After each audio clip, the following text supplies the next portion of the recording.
Good morning, students. Myself, Dr. Vishal Gupta, assistant professor in mathematics department. आज हम जो सीखने वाले हैं उस टॉपिक का नाम है वेरिएशन ऑफ पैरामीटर की हेल्प से डिफरेंशियल इक्वेशन को सॉल्व करना। क्या सीखेंगे हम? Solution of second order linear differential equation by variation of parameter. तो एक स्पेशल नाम है वेरिएशन ऑफ पैरामीटर। तो एक पर्टिकुलर मेथड है, फिक्स मेथड है, उसी की हेल्प से हम डिफरेंशियल इक्वेशन को सॉल्व करना आज सीखने वाले हैं। ठीक है। तो डिफरेंशियल इक्वेशन हमारी किस तरीके की होगी, सब तो हम समझ लेते हैं। मेथड ऑफ सॉल्व क्या होगा, कौन कौन से स्टेप्स हम फॉलो करेंगे सॉल्व करने के लिए। तो सबसे पहले उसको समझ लेते हैं। तो लेट अस कंसीडर जो डिफरेंशियल इक्वेशन इज दिस। इस तरीके की डिफरेंशियल इक्वेशन होगी आपके यहाँ पर उसको सॉल्व करने के लिए। कौन से वाली? ये इक्वेशन नंबर 1। इसको आप इस तरीके से भी लिख सकते हो। y डबल डैश का मतलब क्या होता है? Second derivative. y डैश का मतलब होता है फर्स्ट डेरिवेटिव एंड y। ठीक है। यहाँ पर p, q और r, ये तीनों के तीनों are the function of X और कांस्टेंट। या तो ये तीनों कांस्टेंट होंगे या फंक्शन ऑफ एक्स के होंगे, या फिर वो इनमें से कुछ कांस्टेंट होंगे कुछ फंक्शन ऑफ एक्स होंगे। ठीक है। पी क्यू आर क्या है? ये कोई कुछ भी हो सकते हैं फंक्शन ऑफ एक्स। एक्स में x, x square, x cube या 5, 7 एक्सेट्रा कुछ भी हो सकते हैं। ठीक है। तो सेकंड ऑर्डर डिफरेंशियल इक्वेशन को सॉल्व करना हम लोग सीखने वाले हैं bye the help of variation of parameter. तो स्टेप वन में हम क्या करेंगे? स्टेप वन में सबसे पहले हम जो भी क्वेश्चन में दी जाएगी, ठीक है, क्वेश्चन में जो इक्वेशन दी जाएगी उसको कंपेयर कर देंगे अपनी इस इक्वेशन नंबर 1 से। ठीक है। इस इक्वेशन नंबर 1 से कंपेयर कर देंगे और फाइंड कर लेंगे पी क्यू आर। ठीक है। समझ में आ गया? जो क्वेश्चन में इक्वेशन दी है उसको अपनी इस स्टैंडर्ड इक्वेशन से कंपेयर करेंगे और कैपिटल पी क्यू आर की वैल्यू हम यहां पर निकाल लेंगे। ठीक है।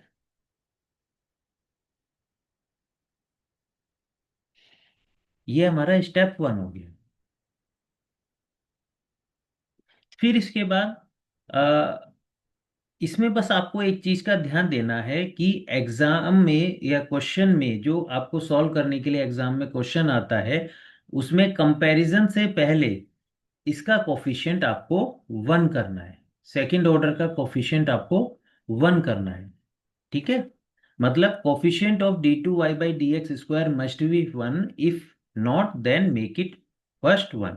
सपोज करो आपके पास एक ऐसी डिफरेंशियल इक्वेशन दे दी गई, y double dash plus X Y dash, यहां पर 5 आ गया, प्लस कुछ भी आप लिख सकते हैं 7y = sin x। ठीक है। आपको ये क्वेश्चन में आपको डिफरेंशियल इक्वेशन दी है। ठीक है। इसको आपको सबसे पहला काम क्या है, इसको कंपेयर करना है इक्वेशन नंबर 1 से।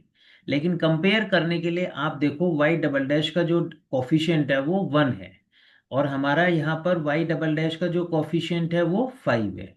तो सबसे पहले हम क्या करेंगे, इस पूरी इक्वेशन को 5 से डिवाइड करेंगे। 5 से डिवाइड करेंगे तो ये क्या बन जाएगी, y double dash plus x/5 y dash plus 7/5 y = 1/5 cos x। अब इसको कंपेयर करेंगे, इस वाली इक्वेशन को हम कंपेयर करेंगे किसके साथ? इसके साथ, और फाइंड आउट करेंगे p। तो अगर हम कंपेयर करेंगे और फाइंड आउट करेंगे तो p क्या हो गया यहाँ पर? अगर इस इक्वेशन को मैं इसके साथ कंपेयर करता हूं तो p की वैल्यू हो गई x/y 5, और q = 7/5 and r = 1/5 cos x। तो समझ में आ गया किस तरीके से कंपैरिजन आप लोगों को करना है? ठीक है। चलिए अब आगे करते हैं इसको।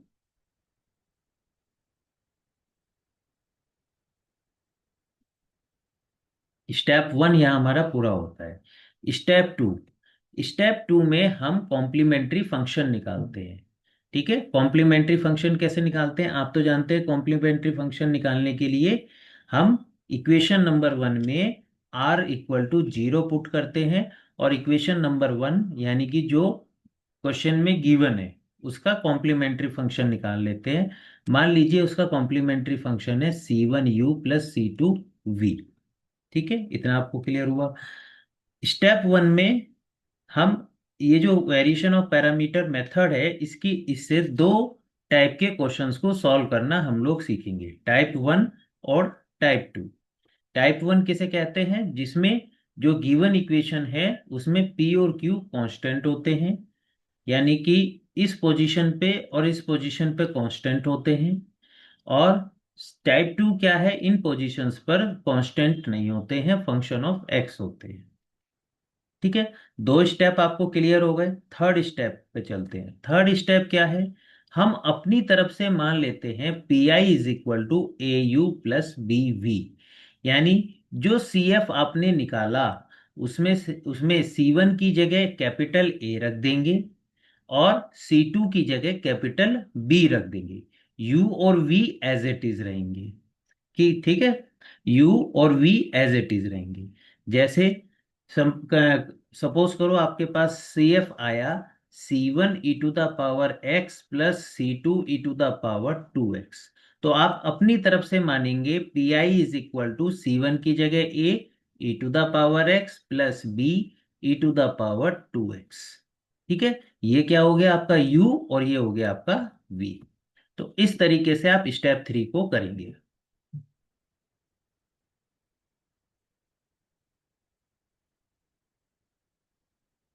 ठीक है, स्टेप थ्री पूरा हो गया। हमारा टारगेट है अब ए और बी की वैल्यू निकालना और इक्वेशन नंबर थ्री में रखना, और फिर हमारा आंसर आ जाएगा। तो use the formula, following formula हम यूज करते हैं। कौन कौन सा formula? A is equal to minus integral R V upon W and B is equal to integral R U upon W D X. R क्या है? जब इक्वेशन स्टेप वन में आपने गिवन इक्वेशन को कंपेयर किया था, तो यहां से आर पी क्यू आर आपने निकाला था कंपेयर करने के बाद। तो वही आर यहां पर और यहां पर है। यू और वी कहां से आए? यू और वी आए आपके इक्वेशन नंबर टू से। डब्लू कहां से आया? डब्लू को आप खुद कैलकुलेट करेंगे। उसका फॉर्मूला क्या है कैलकुलेट करने का? उसका फॉर्मूला रहेगा ये, W is equal to U V, जो आप कहाँ से मिलेंगे? सी एफ से मिलेंगे, upon U1 V1। U1 V1 क्या है? U1 है U का डिफरेंशिएशन, V1 है V का डिफरेंशिएशन। ठीक है, तो W निकल गया। डब इन सब की वैल्यूज इसके में और इस फार्मूले में रख देंगे। कैपिटल ए और बी की वैल्यू हमें मिल जाएगी। कैपिटल ए और बी की वैल्यू मिलते ही इस इन फार्मूले से इसमें इक्वेशन नंबर थ्री में रख देंगे, तो हमारा पी आई भी आ जाएगा। तो आपने देखा सी एफ आ गया, पी आई आ गया। तो required solution is C F plus P I. ठीक है, तो हमारा रिक्वायर्ड सॉल्यूशन हो गया C F plus P I. तो मैंने आपको क्या बताया? पहले स्टेप में आप करेंगे कंपेयर। कंपेयर करके आप क्या निकालेंगे? पी क्यू और आर निकालेंगे। सेकंड स्टेप में आप निकालेंगे सी एफ। थर्ड स्टेप में आप लेट करेंगे पी आई। फोर्थ स्टेप में आप ए और बी की वैल्यू फाइंड आउट करेंगे। और फिफ्थ में आप आंसर लिख देंगे। समझ गए? तो हर एक क्वेश्चन में हमें यही फाइव स्टेप्स फॉलो करने हैं। दो टाइप के क्वेश्चंस हमारे यहाँ हैं। एक टाइप ये जिसमें क्वेश्चन जो इक्वेशन होगी वो कांस्टेंट कोफिशिएंट की होगी, और दूसरी जिसमें वेरिएबल कोफिशिएंट की होगी। ठीक?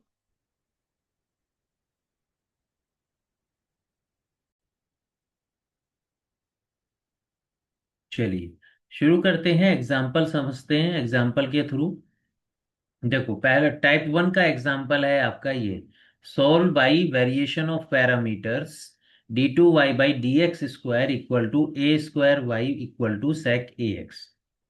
ठीक है, तो सबसे पहला काम क्या है हमारा? हमें ये देखना कि इसका कोफिशिएंट वन है या नहीं। तो अगर वन है तो बहुत बढ़िया, नहीं है तो डिवाइड करके हम वन बनाएंगे।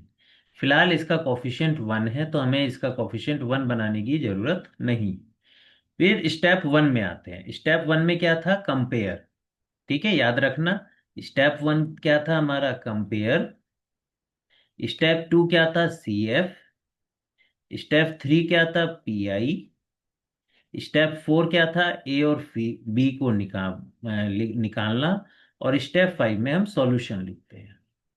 तो स्टेप वन में हमने कंपेयर किया। क्वेश्चन में दी गई इक्वेशन को हमारी स्टैंडर्ड इक्वेशन से कंपेयर किया और क्या निकाल लिया? पी क्यू आर की वैल्यूज निकाल ली।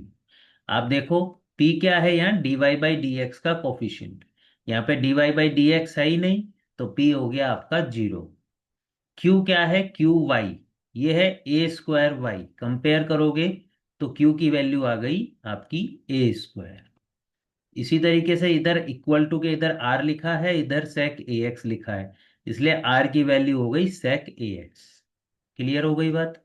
अब हम कॉम्प्लीमेंट्री फंक्शन निकालेंगे। कॉम्प्लीमेंट्री फंक्शन किसका निकालेंगे? जो गिवन डिफरेंशियल इक्वेशन है क्वेश्चन में उसका निकालेंगे। तो उसके लिए हम क्या करेंगे? या इस जगह जीरो रख करके एक डिफरेंशियल इक्वेशन बनाएंगे। तो हम क्या करेंगे? ये इसका कॉम्प्लीमेंट्री फंक्शन निकालेंगे। यहाँ आर की जगह हम जीरो रख देते हैं। तो उसके लिए आप जानते ही हो क्या करेंगे। इस सेकंड डेरिवेटिव की जगह हम क्या रखते हैं? Lambda square. A square constant है तो एज इट इज, और वाई की जगह आ जाता है यहाँ पर वन। ठीक है, यानी इसकी ऑक्सिलरी इक्वेशन निकाल ली। ऑक्सिलरी इक्वेशन आप जानते ही हैं कैसे निकलती है। ठीक है, तो इससे ऑक्सिलरी इक्वेशन से फिर lambda square plus A square equal to zero हो गया। फिर ए स्क्वायर को इक्वल टू के उधर ले गए तो lambda square equal to minus A square हो गया। इसको आप क्या लिख सकते हो? इसको आप लिख सकते हो lambda square is equal to A square I square. ठीक है, और फिर इससे आपके पास ये आ गया lambda is equal to plus minus A I. ठीक है, lambda is equal to plus minus A I आ गया। तो अगर lambda is equal to plus minus A I है, ठीक है, तो आपको होपफुली याद होगा कॉम्प्लीमेंट्री फंक्शन निकालने का फॉर्मूला क्या होता है।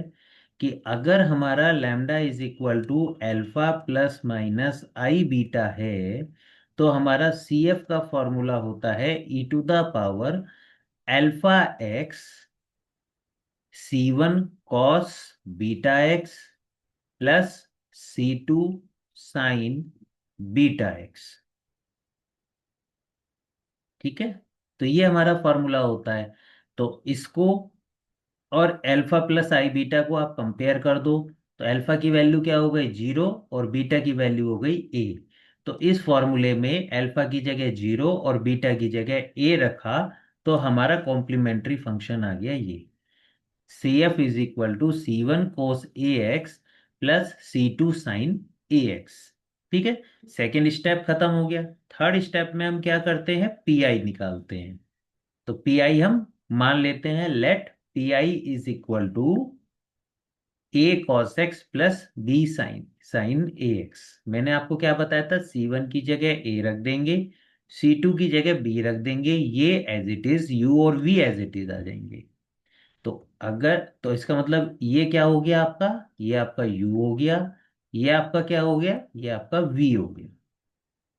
ठीक है, C1u C2v। अब हमारे पास क्या काम रह गया? स्टेप फोर में ए और बी को फाइंड आउट करना। ये है ना, स्टेप ए और बी को फाइंड आउट करना by the help of formula. फॉर्मूले में हमारे पास क्या? आर वी अपॉन डब्लू और आर यू अपॉन डब्लू। तो डब्लू निकलना जरूरी है। तो डब्लू हमने निकाला determinant of U V upon U one V one, यही तो फार्मूला है। तो यू क्या है हमारा? cos ए एक्स, और v साइन ए एक्स। तो यहां रख दिया cos A x sign A x. cos A x का differentiation minus A sign A x, sign A x का डिफरेंशिएशन ए cos ए एक्स। ठीक है, फिर ये डिटर्मिनेंट है, डिटर्मिनेंट को ओपन कर लेंगे, इसकी इससे मल्टीप्लीकेशन माइनस इसकी इससे मल्टीप्लीकेशन कर देंगे। तो ये क्या आ जाएगा? A cos square A X plus A sine square A X. A common ले लिया, cos square theta plus sine square theta का फॉर्मूला होता है वन, वो यहाँ रख दिया, तो a into one is equal to A. तो w की वैल्यू क्या आ गई हमारे पास, a। अब बस फॉर्मूले में रख दो। a का फॉर्मूला क्या है, a is equal to minus integral R V upon W D X. तो देखो कैसे रखेंगे, माइनस की जगह माइनस आ गया, यहाँ इंटीग्रल का साइन आ गया, इधर है आर। आर की वैल्यू क्या आई है हमारी ऊपर, जब हमने कंपेयर करा था, देखो स्टेप वन में आर की वैल्यू आई थी सेक ए एक्स, तो वो हमने यहाँ रख दिया सेक ए एक्स। फिर उसके बाद v, v की वैल्यू कहाँ है, v की वैल्यू ये है साइन ए एक्स, तो वो हमने यहाँ रख दिया साइन ए एक्स v की जगह। फिर लिखा है यहाँ w, w की वैल्यू कहाँ है a, वो a हमने यहाँ पर रख दिया। ठीक है, तो सब चीजें रख दी। अब आगे कैसे करेंगे, कोस ए एक्स को आप लिख सकते हो one upon cos A X, तो वो हमने लिख दिया, तो ये हो गया sign A x upon A cos A x. इस ए को कांस्टेंट होने के कारण हमने इंटीग्रल से बाहर ले दिया, तो यहाँ आ गया आपका minus one upon A sign A x upon cos A x D x. फिर हमने क्या करा, कोस ए एक्स को टी मान लिया। ठीक है, हमने क्या करा, कोस ए एक्स को हमने टी मान लिया, तो डिफ्रेंशिएट करेंगे, minus sine A X into A D X हो जाएगा डी टी। ये वैल्यूज इसमें रख दी, तो इसकी जगह तो टी आ गया, और इसकी जगह आ जाएगा आपका D T upon minus one upon A. तो ये हमने रख दिया, माइनस माइनस प्लस हो गया, सिंपल कैलकुलेशन है, जैसे आप ट्वेल्थ क्लास में इंटीग्रल करते थे, one upon A as it is, one upon T into one upon A. तो वन अपॉन ए को अगेन इंटीग्रल से बाहर किया, तो one upon A square integral of one upon T, one upon A square one upon T का log T, और T की value return कर दी यहाँ से कोस ए टी। तो इस तरीके से हमारे पास ए की वैल्यू आ गई, कैपिटल ए की जो वैल्यू आई है वो आई है हमारे पास one upon A square cos log cos A X. ठीक है, अब इसी तरह बी इक्वल क्या फॉर्मूला देख लेते हैं, बी का फॉर्मूला है integral R U upon W. तो आर की वैल्यू क्या हो गई, सेक ए एक्स हो गई। यू की वैल्यू कहाँ से आएगी, यू की वैल्यू यहाँ से आएगी इक्वेशन नंबर वन से। ठीक है, कॉस ए एक्स, तो वो cos ax हमने यहाँ रख दिया, w की वैल्यू a रख दी। अब sec ax को क्या लिख सकते हो, वन अपॉन cos ax, तो cos से cos कट गया, ये आ गया integral one upon A D X. One upon A common ले लिया, integral D X one upon A X, तो ये हो गया एक्स अपॉन ए। तो कैपिटल ए की वैल्यू आ गई, कैपिटल बी की वैल्यू आ गई। ठीक है, अब इस इन वैल्यूज का क्या करेंगे, इन वैल्यूज को इक्वेशन नंबर टू में हम यहाँ पर सब्स्टिट्यूट कर देंगे, उससे हमें पी आई मिल जाएगा। ठीक है, पी आई मिल जाएगा, और सॉल्यूशन क्या होता है हमारा, सॉल्यूशन होता है C F plus P I. तो वही सी एफ आपने ऊपर निकाला था, देखो सी एफ क्या निकाला था, C one cos A X C two sine A X, तो वो एग्जैक्टली सेम नीचे रख देंगे। नीचे रख देंगे तो यहाँ क्या आ जाएगा, C one cos A X plus C two sine A X हो गया। अब पी आई में आपने क्या माना था, ए cos A X plus B sign A X, तो कैपिटल ए और कैपिटल बी की वैल्यू यहाँ पर रख दो। ए की वैल्यू क्या है, वन अपॉन ए और लॉग कॉस ए एक्स। ठीक है, तो इनटू मल्टीप्लाई करेंगे किसकी, जब इक्वेशन नंबर टू में रखेंगे, one upon A log cos A x, ये तो हो गया capital A into cos A x. आगे क्या लिखा है, बी साइन ए एक्स, तो बी की वैल्यू आपने निकाली एक्स अपॉन ए, तो एक्स अपॉन ए और साइन ए एक्स। ठीक है, तो इस तरीके से हमने अपने क्वेश्चन को सॉल्व किया। आप यहाँ पर एक चीज ध्यान रखना, एक मिस्टेक करते हैं, जैसे ही आप ए और बी की वैल्यू निकालते हैं, इस ए की वैल्यू ये निकालते हैं, बी की वैल्यू ये निकालते हैं, तो आप भूल जाते हैं इसको इक्वेशन नंबर टू में रख करके पी आई निकालना। आप क्या करते हैं, डायरेक्ट सॉल्यूशन लिखते हैं। किस तरीके से लिखते हैं, आप ये सोचते हैं कि y इज इक्वल टू, ये वाला सी एफ लिख देंगे, C one cos A X plus C2 sine AX, ये लिख देंगे। प्लस फिर उसके बाद क्या करेंगे, इसको उठा करके यहाँ रख देंगे, प्लस और फिर x अपॉन a को यहाँ रख देंगे। ये गलत है, तो ऐसे नहीं करेंगे। ये जो a और b की वैल्यू आई है इसको रखेंगे आप इक्वेशन नंबर 3 में, इक्वेशन नंबर 2 में, एंड देन आप रखेंगे सॉल्यूशन CF प्लस PI। ठीक है, आई होप आपको क्लियर हो गया होगा। तो मेन कंसेप्ट क्या है हमारा, मेन कंसेप्ट है हमारा ये, नंबर 1 कंपेयर करना है, नंबर 2 CF निकालना है, नंबर 3 PI मानना है, PI को लेट करना है, नंबर 4 A और B को निकालना है, और देन हमें सॉल्यूशन लिखना है। ठीक है,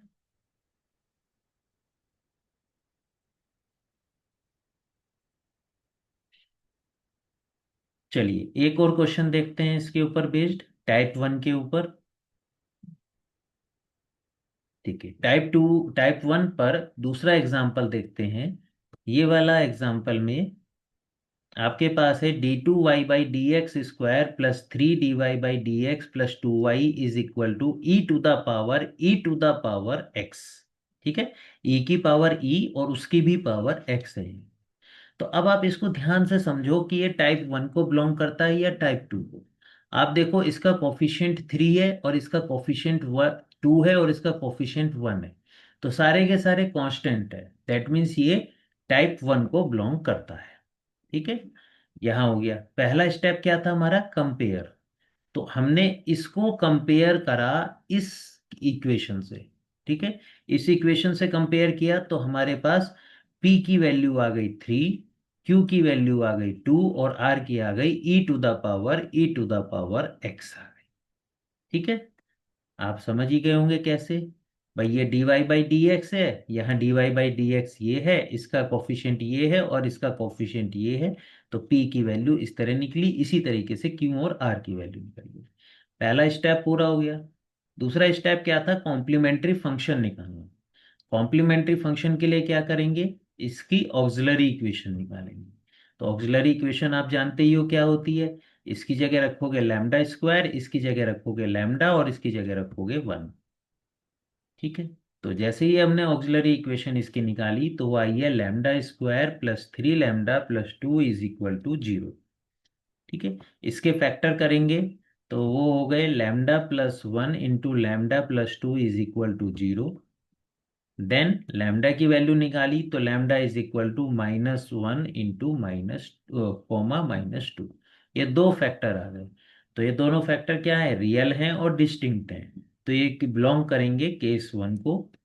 आई होप आपको याद हो CF निकालने का फॉर्मूला, वो क्या था, लैम्डा इज इक्वल टू, अगर रियल और डिस्टिंक्ट रूट हैं तो CF का फॉर्मूला होता था C1 e⁻λ1x plus C2 e⁻λ2x। ठीक है, तो वही फार्मूला यहाँ पर लगा, तो हमारा CF हो गया C1 e⁻−x plus C2 e⁻−2x। Step 2 यहाँ पर कंप्लीट हुआ। स्टेप 3 में हम क्या करते थे, लेट करते थे PI is equal to this. तो उसमें हम क्या करते थे, सिर्फ C1 की जगह कैपिटल A, C2 की जगह कैपिटल B, ये एज इट इज और ये एज इट इज। तो उसमें लेट करते समय हम क्या करेंगे, C1 और C2 की जगह कैपिटल A और B मान लेंगे। ठीक है, तो यहाँ पर आपका U क्या हो गया, ये हो गया स्मॉल u और ये हो गया स्मॉल v। ठीक है, अब हमारा फोर्थ स्टेप क्या है, फोर्थ स्टेप है ए और बी की वैल्यू निकालना। ए और बी में क्या होता है, आपका डब्लू निकलता है। तो सबसे पहले क्या निकालेंगे हम, डब्लू। डब्लू का फॉर्मूला क्या है, UV/U1V1। u की वैल्यू e⁻−x, v की वैल्यू e⁻−2x।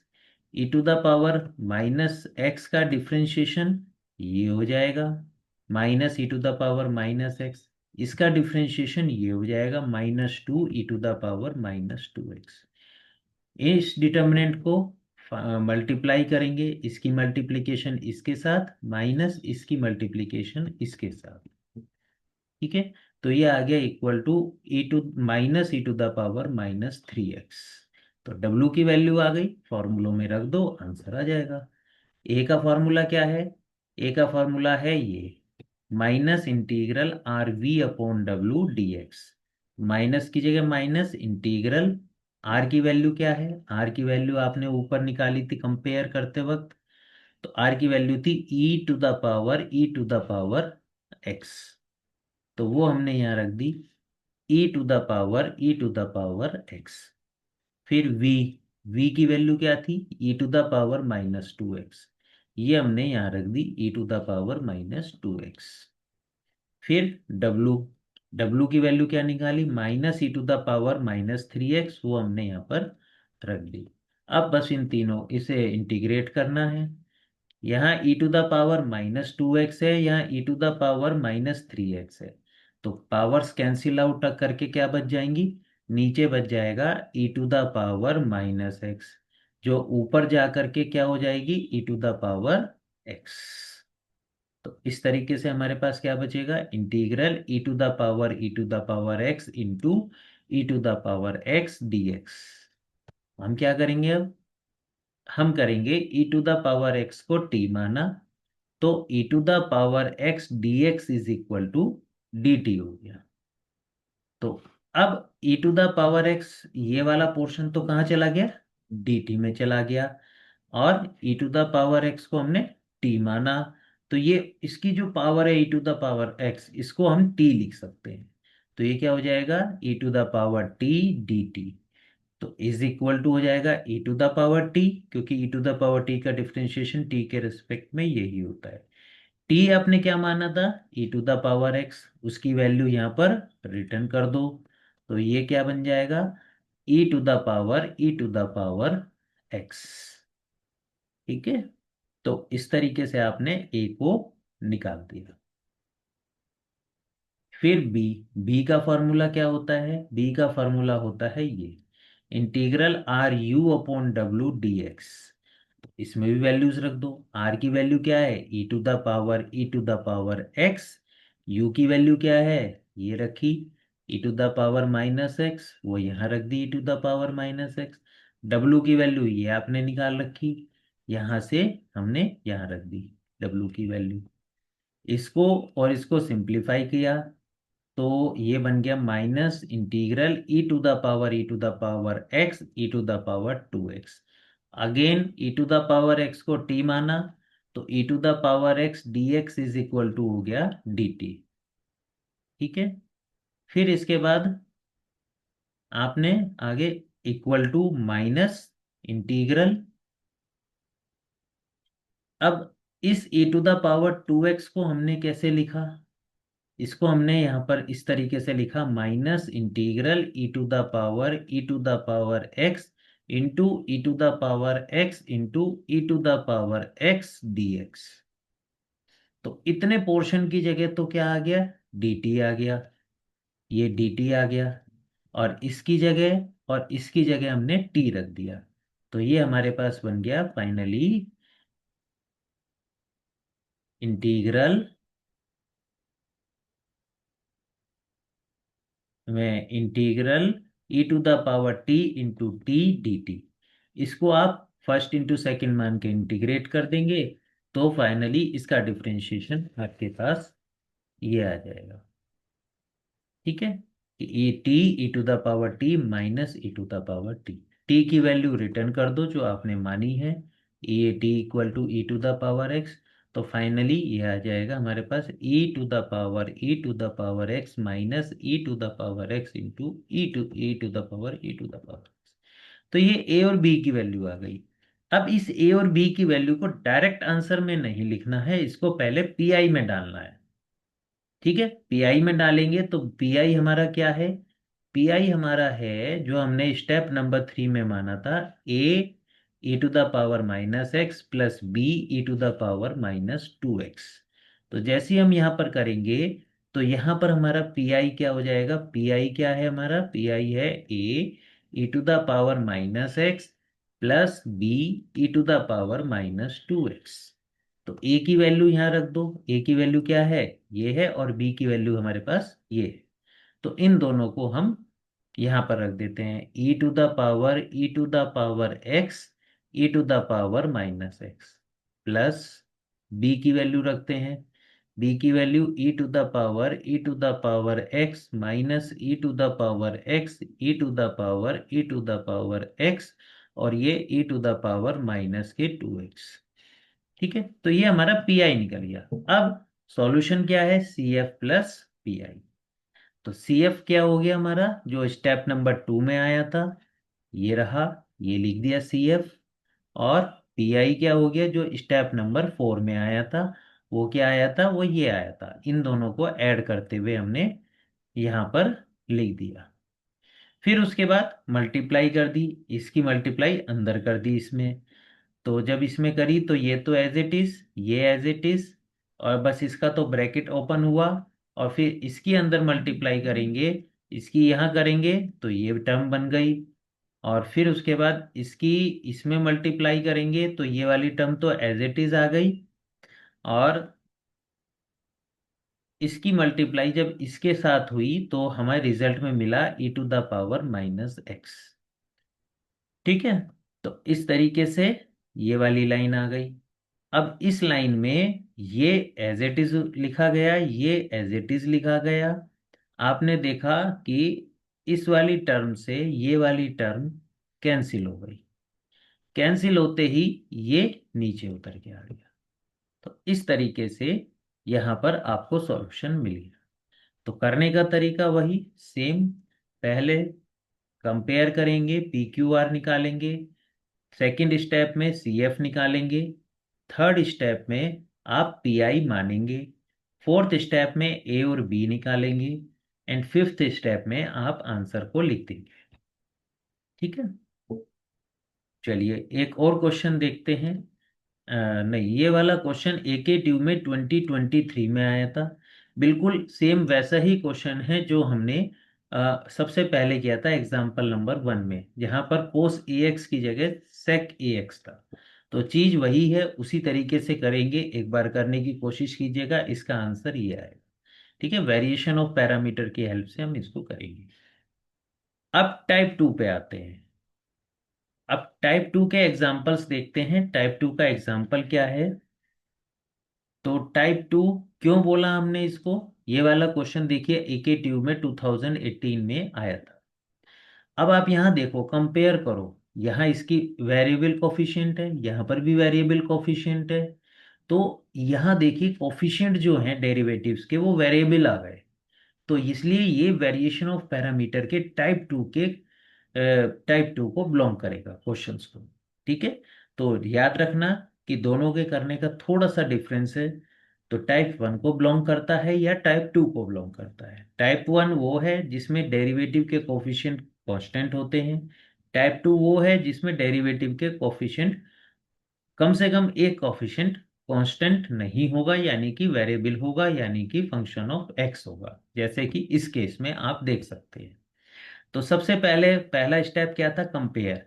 लेकिन कंपेयर करने से पहले हमारा क्या कंडीशन थी कि D two Y by D X square का कोफिशियंट 1 होना चाहिए। तो सबसे पहले हम क्या करेंगे, इस पूरी की पूरी इक्वेशन को डिवाइड करेंगे एक्स स्क्वायर से, क्योंकि इसका कोफिशियंट हमें 1 चाहिए। उसके बाद हम कंपेयर करेंगे।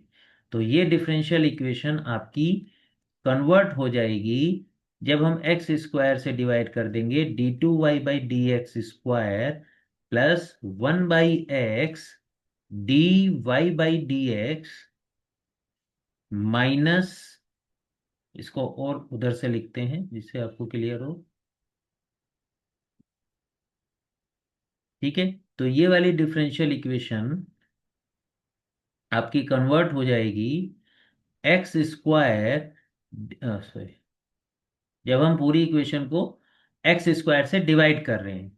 ठीक है, D two Y by D X square plus 1/x D Y by D X minus 1/x square Y is equal to E to the power x.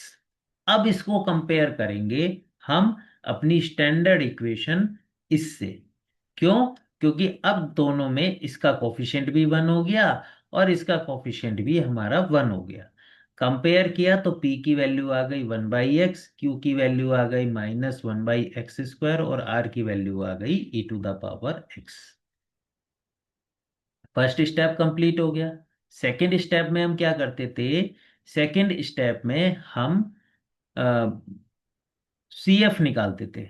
ठीक है, CF निकालने का क्या तरीका है इसका?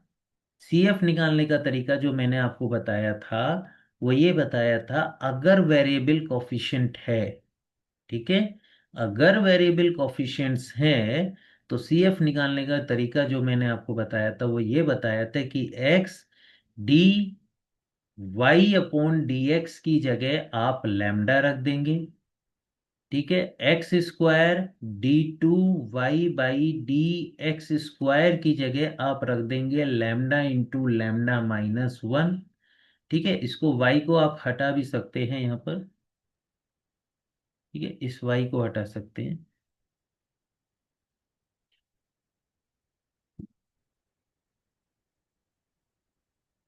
और मैंने आपको क्या बताया था? x³ d3y/dx³ की जगह आप रख सकते हैं लैम्डा इंटू लैम्डा -1 लैम्डा -2।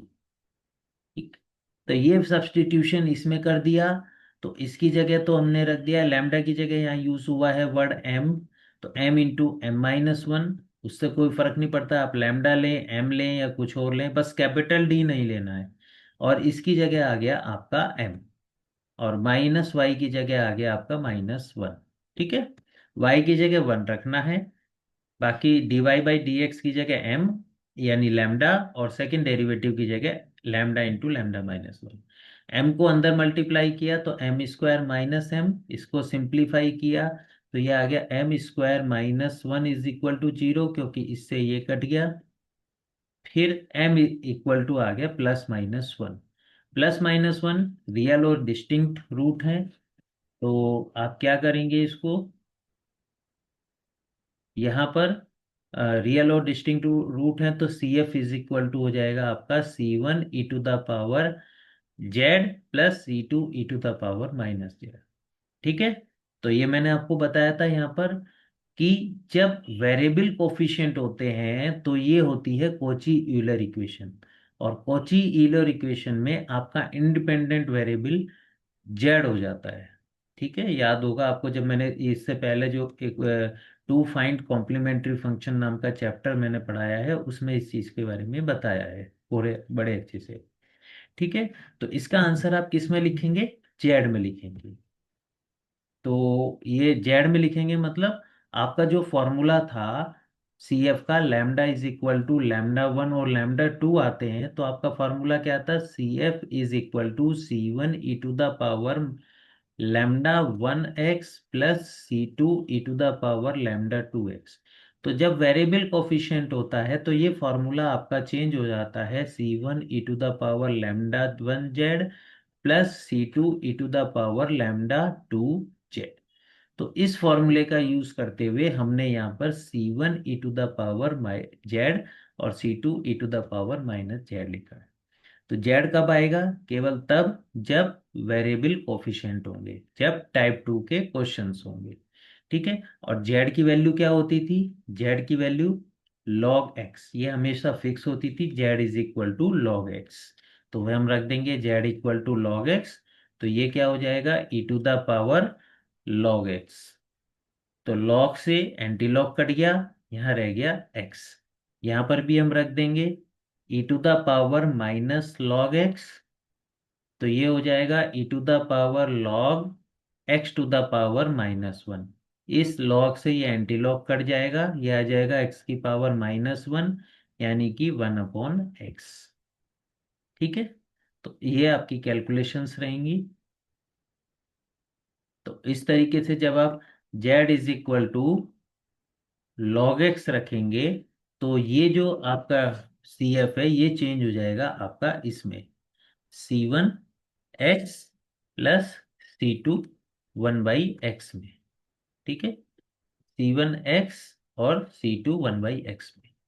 ये पॉइंट ध्यान रखना, इस टाइप 2 के क्वेश्चंस को सॉल्व करते हुए bye the help of variation of parameter. क्योंकि आप लोग यहाँ गलती करते हैं, यहाँ पर जेड ना लेकर के एक्स ले देते हैं, और एक्स लेते ही आपका क्वेश्चन यहीं से गलत होना शुरू हो जाता है। तो वेरिएशन ऑफ पैरामीटर में अगर क्वेश्चन टाइप 2 का है तो इस पॉइंट को स्पेशली नोट करेंगे कि इसका यहाँ पर पहले जेड की टर्म्स में लिखना है, उसके बाद उसको एक्स में कन्वर्ट करना है by the help of putting Z is equal to log X. हर क्वेश्चन में इसी तरीके से करना है। ठीक है, तो हमारा सी एफ निकल गया। जो सी एफ निकला उससे हम पी आई मान लेंगे। C1 की जगह ए, C2 की जगह बी। और u और v क्या हो गया? u हो गया x और v हो गया 1/x। फॉर्मूले में रख देंगे, आंसर आ जाएगा। आगे क्या करेंगे? हम w निकालेंगे। w का formula u v upon u1 v1।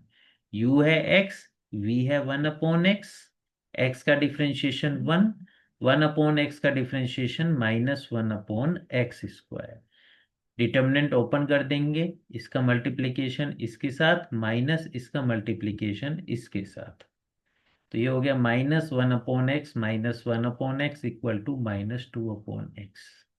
ठीक है, ए और बी निकाल लेते हैं। ए का फॉर्मूला क्या है? Minus integral R V upon W D X. R की वैल्यू जो ऊपर आपने निकाली वो ये रही, ठीक, वो हमने यहाँ रख दी e⁻⁻। और फिर v की वैल्यू क्या थी हमारी? ये थी 1/x, वो यहाँ पर रख दी। w की वैल्यू आपने -2/x निकाली, वो हमने यहाँ पर रख दी। देखो, ठीक है, इसको सिंप्लीफाई किया तो ये हो गया e⁻x/x इंटू x/2। x से x कैंसिल हो गया, तो फाइनली हमारे पास बचा इंटीग्रल e⁻x/2 dx। और e⁻x का डिफरेंशिएशन ये होता है, तो कैपिटल A की वैल्यू आ गई हमारे पास ये। Similarly by the help of formula capital B की वैल्यू लिखेंगे। कैपिटल B की वैल्यू है integral R U upon W D X. Integral की जगह इंटीग्रल, आर की वैल्यू रख दी e⁻x, यू की वैल्यू यहां से आ गई एक्स में, डब्ल्यू की वैल्यू ये आपने निकाली, वो हमने यहाँ पर रख दी। ठीक है, फिर इसके बाद इसको सिंप्लीफाई किया, माइनस साइन बाहर आ गया, फिर e⁻x हो गया, और इस x की इससे मल्टीप्लाई होके x² बाई 2 हो गया। 1/2 को इंटीग्रल से बाहर ले दिया कांस्टेंट होने के कारण। x² e⁻x को इंटीग्रेट कर दिया, इंटीग्रेट करके ये आ गया। 1/2 के अंदर मल्टीप्लाई करी तो ये आ गया। तो कैपिटल ए और बी आ गया। इन दोनों कैपिटल ए और कैपिटल बी, इन दोनों की वैल्यूज को यहाँ पर रख करके पी आई निकाला। और फिर उसके बाद हमारा सॉल्यूशन होता है C F plus P I. तो वही हमने किया। सी एफ पे solution is C F plus P I. C F क्या है? C1x प्लस C2 1/x, यही आपने निकाला था, देखिए C1x प्लस C2 1/x। तो यही हम यहाँ पर रखेंगे, C1x plus C2 1/x। P I क्या निकाला था? पी आई था ax प्लस b/x। ठीक है, तो यहाँ रख देते हैं ax। a क्या है? ये है, इसमें x की मल्टीप्लाई करके लिखा तो वो ये आ गया। b 1/x, इसको x से डिवाइड करना है, तो ये आ गया आपका 1/x, और ये आपका b आ गया। आगे इसमें इस 1/x को अंदर मल्टीप्लाई कर दिया, तो हमारे पास ये लाइन आ गई। फिर हमने देखा इससे ये कट गया, तो जो बाकी बचा हुआ है वो हमने यहाँ पर नीचे लाइन में लिख दिया, तो वही है हमारा आंसर आ गया। ये क्वेश्चन AKTU में 2024 में आया था। बहुत आसान क्वेश्चन है, इसे आप सॉल्व करेंगे। ठीक है, इसको 2 ले सकते हैं। तो इसे आप सॉल्व करेंगे, CF आपका निकल के आएगा। फिर उसके बाद PI आप मानेंगे, और फिर उसके बाद आप ए और बी की वैल्यू निकालेंगे। तो ए की वैल्यू आपकी जीरो आएगी इस केस में, और बी की वैल्यू भी आपकी जीरो आएगी। तो इस तरीके से आपका पी आई जीरो हो जाएगा। और आप पहले से ही जानते हैं कि अगर आपका राइट हैंड साइड जीरो होता है, अगर आपका राइट हैंड साइड जीरो होता है तो आपका पी आई भी जीरो हो जाता है। ठीक है। तो यहाँ राइट हैंड साइड आपका जीरो है, तो इसलिए आपका पी आई इसमें इस केस में, so P I is equal to zero हो जाएगा। तो आपका y is equal to C F plus P I, जो सी एफ होगा वही आपका आंसर हो जाएगा। तो बहुत आसान क्वेश्चन है, ये 7 मार्क्स में आते हैं। तो ये वाला टॉपिक बहुत इंपॉर्टेंट है, ये 7 मार्क्स में 100% क्वेश्चन हर साल आया है एक ट्यूब में। तो इस टॉपिक को बहुत अच्छे से करें। कहीं भी किसी भी तरीके का कोई डाउट हो तो उसके लिए आपके पास मेरा व्हाट्सएप नंबर है ही, उस पर भी आप क्वेश्चन पूछ सकते हैं, कमेंट बॉक्स में कमेंट करके भी क्वेश्चन पूछ सकते हैं। और अगर आपको ये वेरिएशन ऑफ पैरामीटर वाला टॉपिक अच्छे से समझ में आया है तो चैनल को सब्सक्राइब कीजिए, इस वीडियो को लाइक कीजिए और अपने फ्रेंड्स को शेयर कीजिए। बस एक चीज़ इसमें याद रखिए, पहला स्टेप है कंपेयर सेकंड डेरिवेटिव को फर्स्ट, उसका कोफिशिएंट 1 बनाने के बाद। सेकंड स्टेप में आप सी एफ निकालेंगे। थर्ड स्टेप में आप पी आई लेट करेंगे। फोर्थ स्टेप में आप ए और बी निकालेंगे। और फिफ्थ स्टेप में आप आंसर लिखेंगे। बस इस पॉइंट को, इतने से कंसेप्ट को अगर आप याद रखेंगे तो आपको ऑटोमेटिकली ये वाला होना, इस ये टॉपिक क्लियर होता चला जाएगा। Thank you very much.